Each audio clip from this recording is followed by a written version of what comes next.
So recently I was looking for a new monitor. I needed one for some projects that I have in the works, and I didn't want to take one off of my desk, have to move it back and forth. Typically my go-to has been BenQ. That's all that's on my desk right now, 3 BenQ monitors. Like I said, I didn't want to move one over. Just kind of, just keep it simple. Just get another one, right? And I was just going to grab a BenQ monitor off of Amazon. And when I started searching for certain models, I came across this brand. Never seen this brand before. Koorui. This is an esports display, 27-inch monitor, and there's a reason I grabbed this. First, the reviews were pretty good. Here's the model number, 27E1QA, but this is the cheapest, at least from what I saw, the cheapest 1440p 2K monitor on Amazon. I mean, I didn't see anything else that could compete with this. Maybe there is, but after seeing this thing, seeing the reviews, I was like, I'm going to give it a shot here. So 1440p, 144 hertz display, 1 millisecond response time, 90% color gamut, FreeSync, G-Sync compatible. And they're branding here to play, to create. They kind of got some neat stuff going on. A bunch of little faces down there looking all slick. And then I seen that one right there in the corner. Why does that one say FU on there? Like, what the heck is this? So it's an esports display. Check it out. See what to do. Like I said, never heard of this brand, so I'm kind of taking a risk here, I guess. And the post office actually delivered this from Amazon, and instead of bringing it to my door, they threw it next to the dumpster in the alley, which I didn't really appreciate too much. Okay, here we go. What do we got? Oh, they gave us cables. We got a DisplayPort cable. We got a power cable.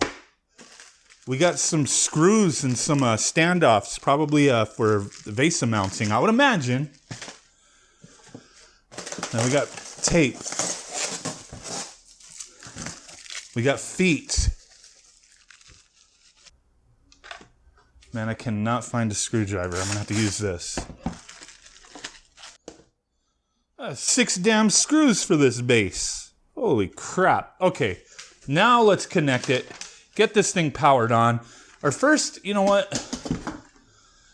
Let me just quickly show you.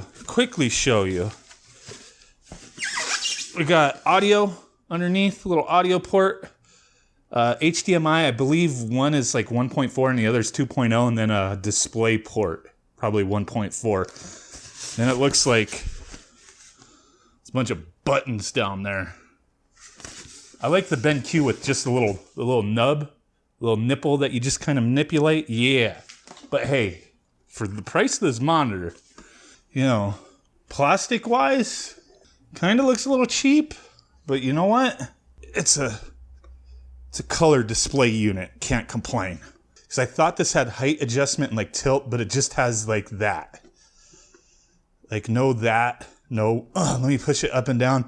I guess for the price, I'm not going to complain, but I could have sworn it had that, but I had to have been mistaken. Okay, let's get this thing powered on. So after I got this thing powered on, I decided, you know what? Let me just test a few things, play some PlayStation 5, Xbox, PC, and just kind of go from there. Formulate my opinion after having used it instead of just live reacting to what I'm seeing.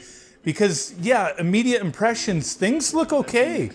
I mean, I had to remind myself, look, this is a gaming monitor for someone on a budget. You want to get into 2K, you want to have 144 hertz, the 1440p at 144 hertz. Great. But this is not a $400 monitor. This is $169. Very budget friendly. But it's not very feature rich, and you got to keep that in mind. For the price point, you're not getting all the bells and whistles of a $400 monitor. Now, playing stuff like PS5, things looked fine, but I really notice, looking up close, the closer I'm to the monitor, things look a little tiny bit grainy.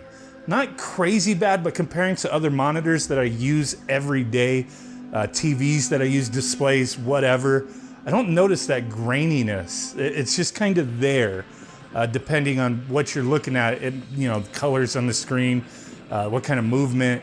It may be more pronounced and visible, but as long as I'm not right on top of it, like I don't notice it. Like I'm a couple feet away from the monitor right now and everything looks crystal clear. It's very uniform. I don't have light bleeding or anything. It looks nice. Now with the PS5, you can run it at 1440p on this monitor, but not 120, hertz. You could run at 60. With the Xbox, I tested the Xbox Series S. You could do 1440 at 60 or 1080 at 120 hertz. So you have to keep that in mind.